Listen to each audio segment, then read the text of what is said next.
Buenos días, profesora Claudia y compañeros.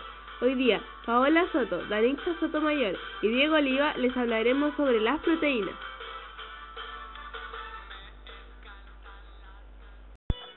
Proteínas. Las proteínas revisten importancia central en la química de la vida. Constituyen más del 50% del peso seco de la célula. Desde el punto de vista funcional, las proteínas tienen roles cruciales en prácticamente todos los procesos biológicos. Algunas funciones están enfocadas al transporte, al movimiento, a la estructura, a la defensa o generación y transmisión de señales. Aminoácidos. Las unidades básicas que constituyen a las proteínas son los aminoácidos. Cada aminoácido está formado de un grupo amino, que es básico, y un grupo carboxilo de naturaleza ácida. Ambos grupos se unen a un átomo de carbono, al cual también se une un grupo radical. La unión de dos aminoácidos se realiza entre el grupo amino de un aminoácido con el grupo carboxilo de otro aminoácido, con pérdida de una molécula de agua por condensación. Este enlace se denomina peptídico y es de tipo covalente. Niveles de organización de proteínas. Estructura primaria. Corresponde a la secuencia de aminoácidos de una cadena de polipéptidos, la cual está determinada por la información contenida en el ADN. La estructura primaria es mantenida por enlaces peptídicos, ejemplo de proteínas con estructura primaria. Insulina, que fue la primera proteína en la que se identificó la secuencia precisa de aminoácidos en sus dos cadenas de polipéptidos. Estructura secundaria. Se obtiene como resultado del plegamiento de la cadena sobre sí misma, de modo que la cadena adquiere una estructura tridimensional. Esto está dado gracias a la formación de puentes de hidrógeno entre los aminoácidos. Estructura terciaria. En algunas proteínas la estructura secundaria se pliega de nuevo sobre sí misma, debido a las interacciones entre los grupos radicales de los aminoácidos, dando lugar a la estructura terciaria. Esta disposición plegada y compacta de la cadena de polipéptidos determina una forma aproximadamente esférica o globular. Estructura cuaternaria. Este nivel de organización depende del ordenamiento o unión de dos o más cadenas de polipéptidos para formar una gran proteína. Cada cadena tiene su propia estructura primaria, secundaria y terciaria para formar las proteínas biológicamente activas. Por ejemplo, la hemoglobina es una proteína constituida por 4 subunidades.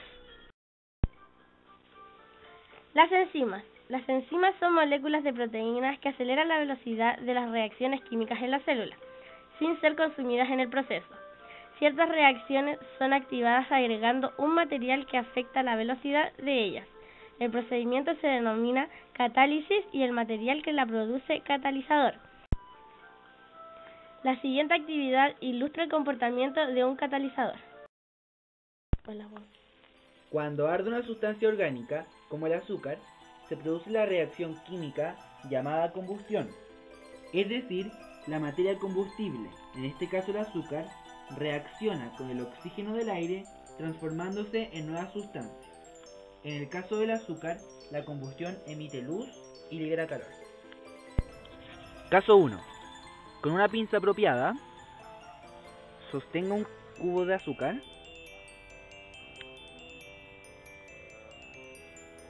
y trate de encenderlo.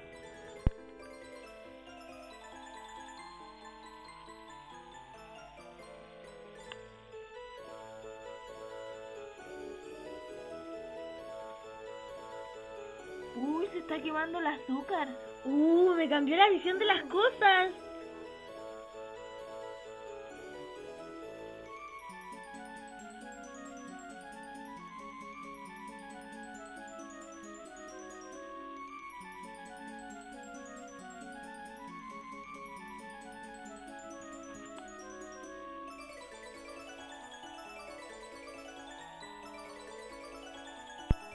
Caso 2.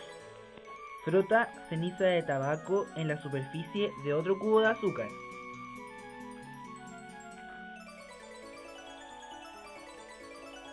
Enseguida aplica la llama del fósforo al terrón de azúcar con ceniza.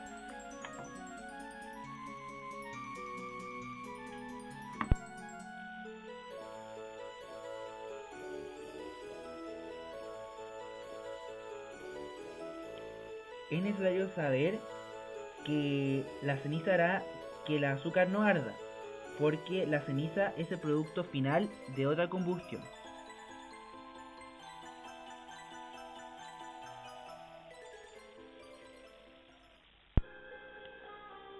De manera parecida a lo que observaron en esta actividad, las enzimas activan los cambios químicos en la materia viviente. Actúan como catalizadores orgánicos, acelerando la velocidad de las reacciones bioquímicas en cualquier parte de la célula. Debemos saber que cada enzima cataliza exclusivamente un determinado tipo de reacción bioquímica. Como las enzimas son proteínas, cuyos aminoácidos se ordenan en una enorme diversidad de secuencias, no puede sorprender que la célula contenga cientos de enzimas diferentes, capaces de catalizar específicamente las múltiples reacciones de su metabolismo. Anatomía de una enzima. Se le llama aminoácidos no esenciales a todos los aminoácidos que el cuerpo los puede sintetizar y que no necesita hacer la ingesta directa en una dieta. Los aminoácidos estructurales son los que mantienen la estructura tridimensional de la enzima, dan la forma y soporte a la molécula enzimática, son los mayoritarios en la enzima. Los aminoácidos de unión o fijación son los que facilitan la formación del complejo enzima-sustrato y se encuentran situados en el centro activo. Los aminoácidos catalíticos son los responsables directos de la catálisis. Estos no van a aparecer siempre en la enzima. Se encuentran situados también en el centro activo de la enzima y su función es romper los enlaces del sustrato y formar nuevos enlaces para que aparezca el producto. Las moléculas sobre las cuales actúan las enzimas son denominadas sustratos. Una enzima se nombra generalmente sustituyendo con el sufijo asa algunas de las últimas letras del nombre del sustrato. Así, las enzimas que degradan a las proteínas reciben el nombre de proteasas. Las que hidrolizan el almidón en maltosa reciben el nombre de amilasa. Complejo enzima-sustrato.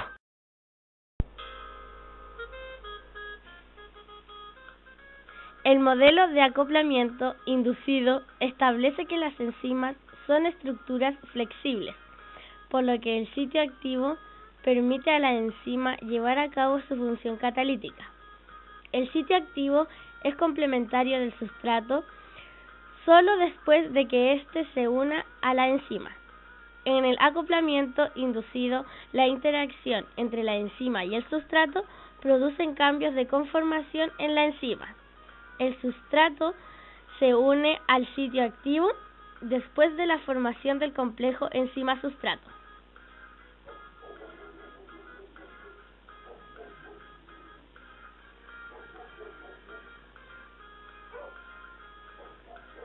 Se produce el paso catalítico en el que el sustrato sufre hidratación, oxidación, entre otros.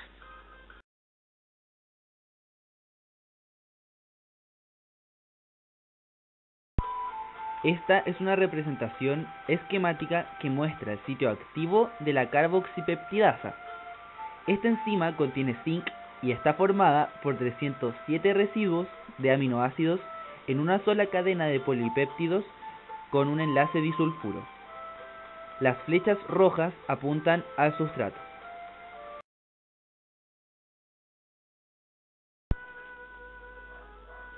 Factores que afectan la actividad enzimática. Temperatura. Las enzimas son inactivadas por el calor. Las temperaturas de 50 a 60 grados Celsius inactivan rápidamente la mayor parte de las enzimas. Esta inactivación es irreversible, pues al enfriar no se obtiene actividad otra vez.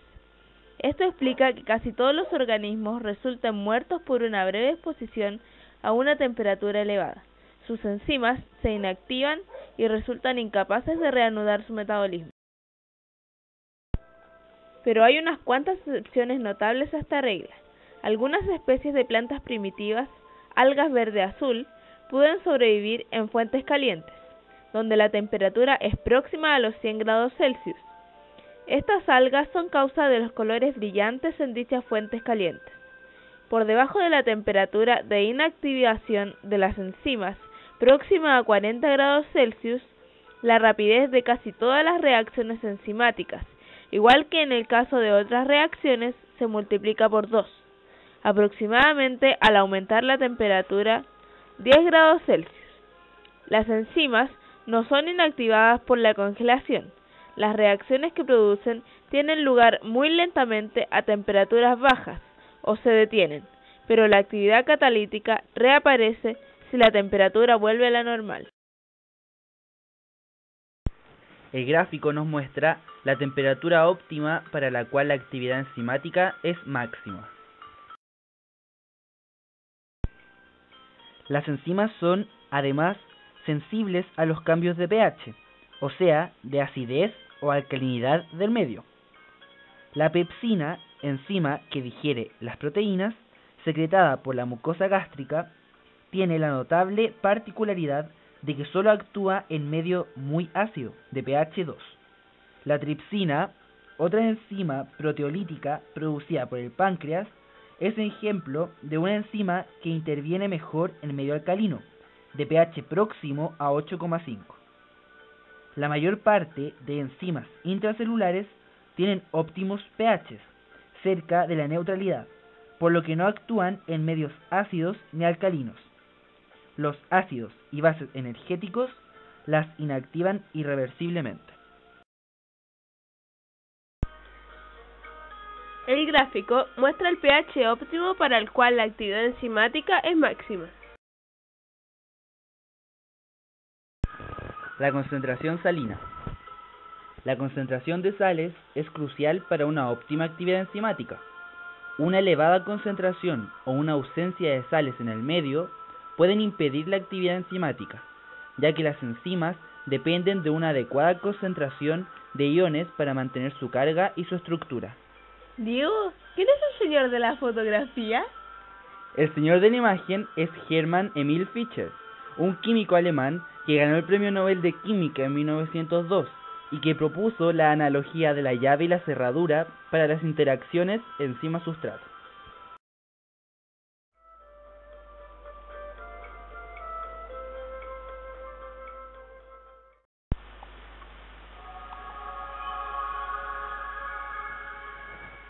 Conclusión.